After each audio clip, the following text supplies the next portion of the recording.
ഒരു ശത്രു സംഹാരം, ഒരു ജലധാര, ഒരു മുൻവിളക്ക്, ഒരു പിൻവിളക്ക്. പേര് ഉണ്ണി. അല്ല, സൂര്യനാരായണ വർമ്മ എന്ന് എഴുതിയാ മതി.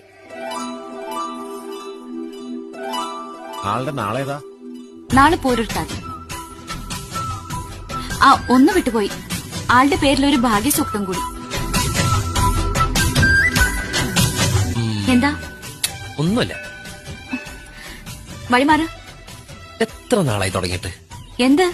ഓ, ഒന്നും അറിയാത്ത പോലെ പറയാണ്ട് ഞാൻ വിടില്ല മോളെ. ഞാൻ കണ്ടു. എന്ത് കണ്ടൂന്ന്? പറയട്ടെ. വഴിപാട് കഴിക്കണ ഞാൻ കണ്ടു. അതിനെന്താ? എന്നെ അത്രക്ക് ഇഷ്ടാണോ? ശരിക്കും ഇഷ്ടം എന്നുമല്ല തുടങ്ങിയത്. ആദ്യം എന്നെ കണ്ടത് എവിടെ വച്ചാ? ഊളം പാറയിൽ വെച്ച്. എനിക്ക് എന്താ വേണ്ടേ? പട്ടാണെന്ന് തോന്നുന്നു. മര്യാദ കൊണ്ടോണ്ടിരുന്ന് എന്നെ വിളിച്ച് ചോറില്ലെന്നാ. വിടില്ല ഞാൻ. നിന്നെ ഒരു കാര്യം പറയട്ടെ. എന്താ?